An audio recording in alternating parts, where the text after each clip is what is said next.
Hello नमस्कार दोस्तों, मेरा नाम है कपिल और स्वागत है आप सभी का फॉर आपकी सक्सेस में। फ्रेंड्स, इस वीडियो में अभी हम लोग देखने वाले हैं जीव विज्ञान यानी बायोलॉजी के 40 ऐसे प्रश्न को जो लगभग हर एग्जाम में बार बार पूछे जाते हैं, इसलिए इन्हें आप याद कर लीजिएगा। ठीक है। और देखिए, आपके रिवीजन के लिए मैं इस वीडियो का फ्री पीडीएफ फाइल प्रोवाइड कर रहा हूं, जिसका लिंक इस वीडियो के डिस्क्रिप्शन बॉक्स में दिया हुआ है। आप वहां से इसे डाउनलोड कर लीजिएगा और आप मुझे कमेंट करके ये चीज़ जरूर बताइएगा कि इन 40 प्रश्न में आप कितना सही किए हैं। ओके, तो चलिए अब क्वेश्चन की ओर बढ़ते हैं। और पहला क्वेश्चन है, लाल रक्त कणिकाओं यानी आरबीसीज का निर्माण कहाँ पर होता है? तो देखिए, आरबीसीज का निर्माण जो होता है यह होता है हमारे शरीर की बड़ी हड्डियों की अस्थिमज्जा में। तो इसका राइट आंसर होगा ऑप्शन नंबर सी, अस्थिमज्जा। ठीक है, बोन मैरो में।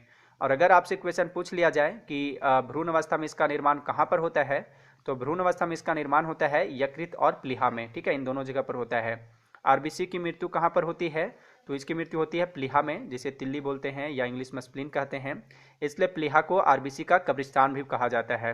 क्वेश्चन पूछा जाता है कि आरबीसी का कब्रिस्तान किसे कहा जाता है, तो यह बोला जाता है प्लीहा को। ठीक है, स्प्लीन को। अगला प्रश्न है, मनुष्य का सामान्य रक्तचाप कितना होता है? मनुष्य का रक्तचाप यानी ब्लड प्रेशर नॉर्मली जो होता है वह होता है 120/80 मिलीमीटर मरकरी। ओके, तो इसका राइट आंसर हो जाएगा ऑप्शन नंबर बी। और देखिए, रक्तचाप की दो मापें प्रयोग में आती है। ऊपरी माप यानी कि 120 मिलीमीटर को बोला जाता है सिस्टोलिक रक्तचाप, और निचली माप यानी 80 मिलीमीटर वाला को बोला जाता है डायस्टोलिक रक्तचाप। ठीक है, रक्तचाप यानी ब्लड प्रेशर किससे मापा जाता है?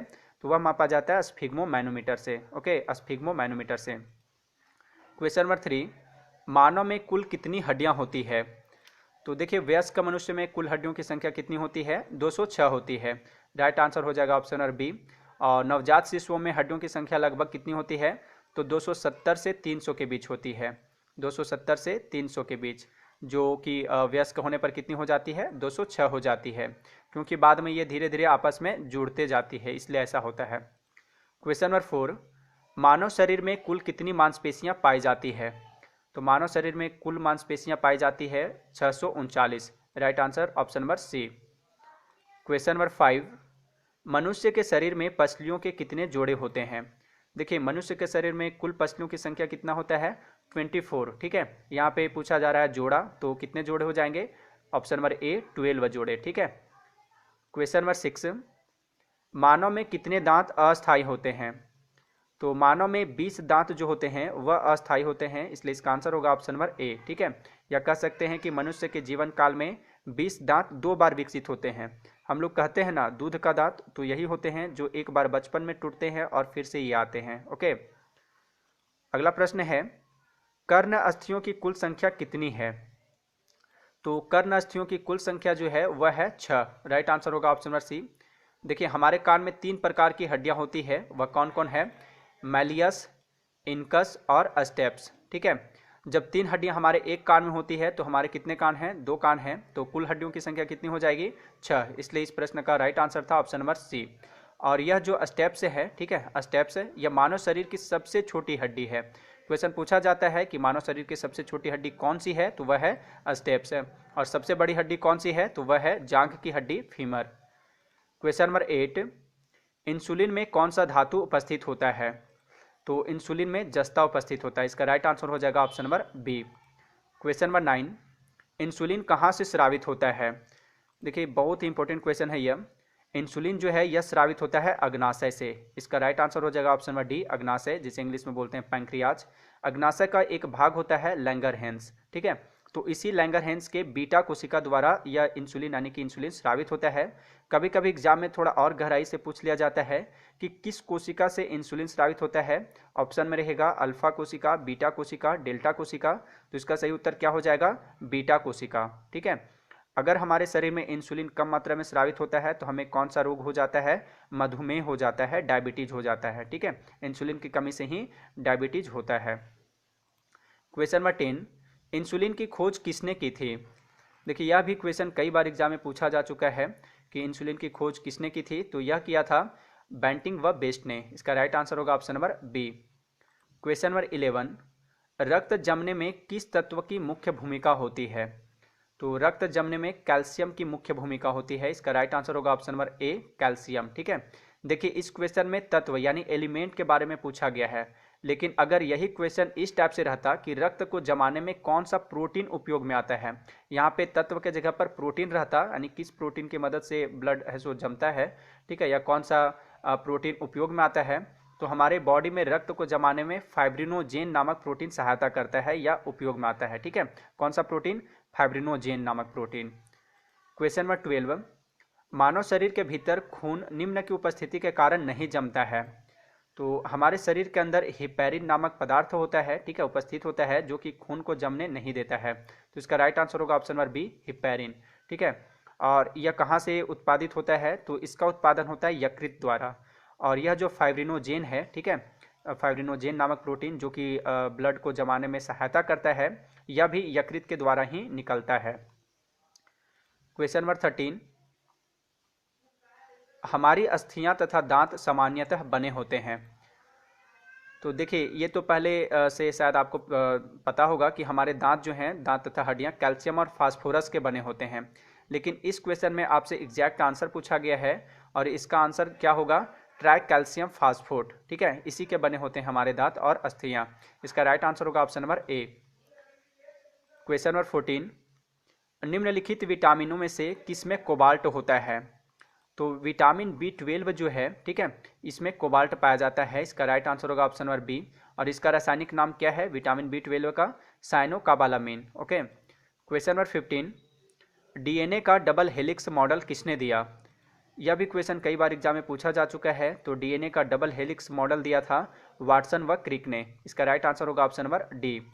क्वेश्चन नंबर 16, निम्नलिखित में से कौन सा विश्व का सबसे बड़ा पुष्प है? तो विश्व का सबसे बड़ा पुष्प है वह है रेफ्लेसिया। इसका राइट आंसर होगा ऑप्शन नंबर सी। और अगर पूछा जाए विश्व का सबसे छोटा पुष्प कौन सा है, सबसे छोटा फूल कौन सा है, तो वह है वोल्फिया। ठीक है, इन दोनों से एग्जाम में क्वेश्चन पूछा जाता है, इसलिए आप इन दोनों को याद रखिएगा।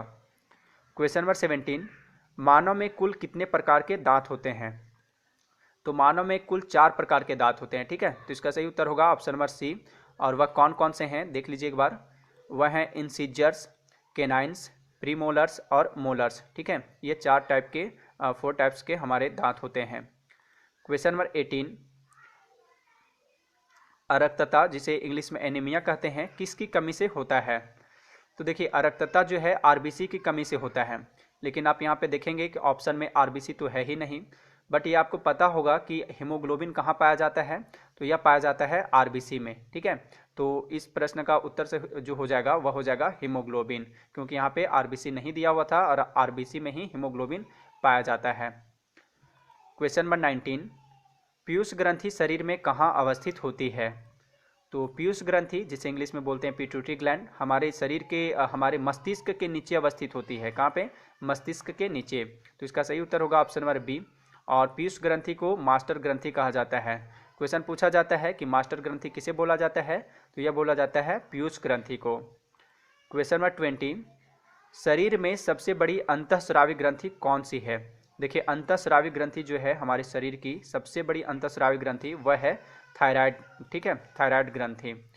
और पिट्यूटरी ग्लैंड जो है हिंदी में पीयूष ग्रंथि जिसे बोलते हैं, यह मनुष्य के शरीर की सबसे छोटी ग्रंथि है। ठीक है, सबसे छोटी अंतःस्रावी ग्रंथि कौन सी हो जाएगी? पिट्यूटरी ग्लैंड यानी कि पीयूष ग्रंथि।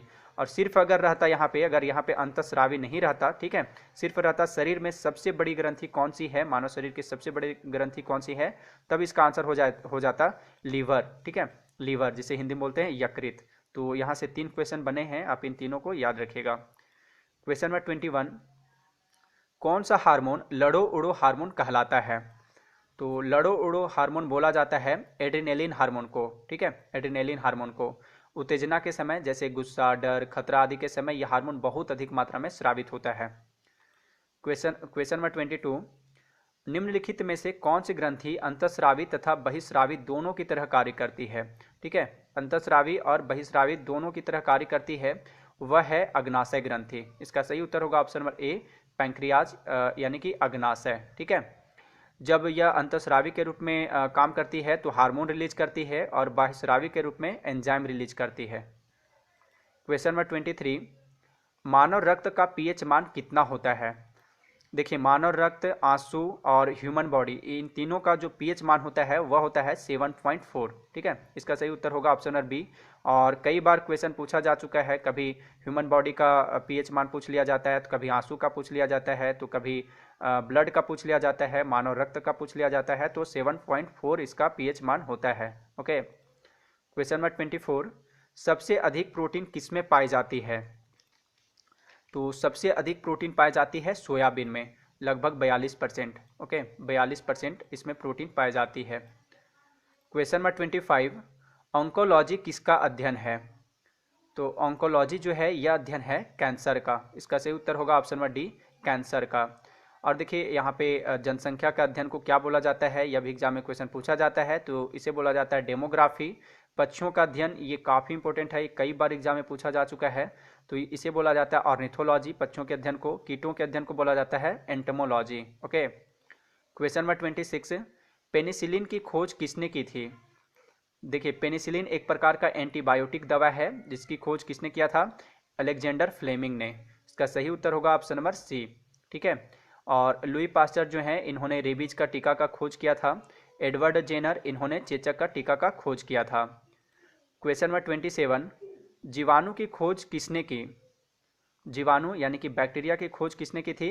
ल्यूवेन हॉक ने की थी। इसका सही उत्तर होगा ऑप्शन नंबर डी। और अगर देखिए, अगर क्वेश्चन यह भी पूछा जा सकता है कि विषाणु की खोज किसने की थी, तो विषाणु की खोज यानी वायरस की खोज की थी इवानोवस्की ने। ओके, क्वेश्चन नंबर 28, मानव हृदय में कक्षों की संख्या है? तो देखिए मानव हृदय में कितने चैम्बर्स होते हैं? तो 4 चैम्बर्स होते हैं, 4 कक्ष होते हैं। इसका सही जवाब है option number A. Question number 29, enzyme मूल रूप से क्या है? तो एंजाइम जो है ये मूल रूप से प्रोटीन होते हैं। इसका सही उत्तर होगा option number C. Question number 13, ELISA जांच किस रोग की पहचान करती है? तो एलिसा टेस्ट जो है वह HIV, ठीक है, HIV वायरस की जांच करने की एक प्रणाली है। इससे पता चलता है कि व्यक्ति एड्स से पीड़ित है या नहीं। तो इसका आंसर होगा ऑप्शन नंबर डी, एड्स। ठीक है, एलिसा जांच एड्स रोग की पहचान करती है। क्वेश्चन नंबर 31, विटामिन सी का रासायनिक नाम क्या है? तो विटामिन सी का रासायनिक नाम है एस्कॉर्बिक एसिड। ठीक है, सही उत्तर होगा ऑप्शन नंबर बी, एस्कॉर्बिक अम्ल। और विटामिन सी सबसे अधिक मात्रा में किसमें पाया जाता है? तो यह पाया जाता है आंवला में। इस विटामिन की कमी के कारण हमारे मसूड़ों से ब्लड आता है और दांत कमजोर हो जाते हैं, हिलने डुलने लगते हैं। ठीक है, यानी विटामिन सी से कौन सा रोग हो जाता है? स्कर्वी रोग होता है। क्वेश्चन नंबर 32, मानव त्वचा का रंग बनता है? तो मानव त्वचा का रंग किसी का गोरा, किसी का काला इत्यादि जो है यह मेलानिन की वजह से होता है। तो इसका सही उत्तर होगा मेलानिन, ऑप्शन नंबर डी। ठीक है, मेलानिन। क्वेश्चन नंबर 33, गुर्दे का कार्यात्मक इकाई है? तो गुर्दा जो है यानी कि किडनीज, इसका कार्यात्मक इकाई क्या है? नेफ्रॉन है। ठीक है, यह क्वेश्चन कई बार एग्जाम में पूछा जा चुका है। और न्यूरॉन्स जो हैं, ये न्यूरॉन्स, ठीक है, न्यूरॉन्स जो है तंत्रिका तंत्र की कार्यात्मक इकाई है। क्वेश्चन नंबर 34, मूत्र का पीला रंग किसकी मौजूदगी के कारण होता है? तो मूत्र का पीला रंग किसकी मौजूदगी के कारण होता है? यूरोक्रोम के कारण। ठीक है, यूरोक्रोम उसमें मौजूद होता है, इसलिए इसका रंग पीला होता है। क्वेश्चन नंबर 35, वृद्धि हार्मोन कहाँ से स्रावित होता है? तो वृद्धि हार्मोन स्रावित होता है पिट्यूटरी ग्लैंड से, यानी पीयूष ग्रंथि से। इसका सही उत्तर होगा option number D. Question number 36, chlorophyll में क्या पाया जाता है? तो क्लोरोफिल में पाया जाता है मैग्नीशियम। इसका सही आंसर होगा option number C. Question number 37, पित्त कहाँ से स्रावित होता है? तो देखिए पित्त स्रावित होता है यकृत यानी कि लीवर से। इसका सही आंसर होगा ऑप्शन नंबर बी। और यह जो है कहाँ पे जमा होता है? पित्ताशय में जमा होता है। ठीक है, तो ऐसा नहीं कि पित्त कहाँ से स्रावित होता है तो आप पित्ताशय आंसर कर देंगे, ये गलत हो जाएगा। ये स्रावित होता है यकृत यानी लीवर से और जमा होता है पित्ताशय में, यहीं पे आके यह जमा होता है। क्वेश्चन नंबर 38, रक्तदाब का नियंत्रण कौन करता है? तो ब्लड प्रेशर को नियंत्रित करता है अधिवृक्क ग्रंथि। ठीक है, एड्रिनल ग्लैंड। इसका सही जवाब हो जाएगा ऑप्शन नंबर ए, अधिवृक्क ग्रंथि। क्वेश्चन नंबर 39, टमाटर का रंग किसके कारण लाल होता है? तो देखिए टमाटर का रंग लाल होता है, वह होता है लाइकोपेन के कारण। इसका सही जवाब हो जाएगा ऑप्शन नंबर बी, लाइकोपेन के कारण। यह एक प्रकार का क्लोरोप्लास्ट है। हम सभी देखते हैं गाजर का रंग लाल होता है, वह ऐसा किसके कारण होता है? तो कैरोटीन के कारण गाजर का रंग लाल होता है। और ये जो क्लोरोप्लास्ट है, ठीक है, क्लोरोप्लास्ट, इसके बारे में शायद आपको पहले से पता होगा, ठीक है। यह जो है हरा रंग का होता है क्योंकि इसके अंदर हरे रंग का पदार्थ पाया जाता है जिसे क्लोरोफिल कहते हैं। इसी की सहायता से पौधा प्रकाश संश्लेषण करता है और भोजन बनता है, इसलिए क्लोरोप्लास्ट को पादप कोशिका की रसोई घर कहते हैं, ठीक है। अगला प्रश्न है और इस वीडियो का लास्ट क्वेश्चन है यह, कोशिका का बिजली घर, पावर हाउस ऑफ सेल किसको कहा जाता है? देखिए, कोशिका का बिजली घर किसे बोला जाता है? माइटोकॉन्ड्रिया को कहा जाता है। लाइसोसोम जो है इसे आत्मघाती थैली बोला जाता है, तो आप इसे भी याद रखिएगा। क्वेश्चन पूछा जाता है कि आत्मघाती थैली किसे कहा जाता है, तो लाइसोसोम को कहा जाता है। और अंत में आपसे एक क्वेश्चन है जो कि एग्जाम में कई बार पूछा जा चुका है और अभी भी पूछा जाता है कि प्रोटीन की फैक्ट्री किसे कहा जाता है? राइबोसोम को, लाइसोसोम को, केंद्रक को, माइटोकॉन्ड्रिया को? इसका सही जवाब आप कमेंट बॉक्स में कमेंट करके जरूर बताइएगा। और अगर यह वीडियो अच्छा लगा हो तो लाइक तथा शेयर जरूर कर दीजिएगा, ठीक है। वीडियो देखने के लिए धन्यवाद।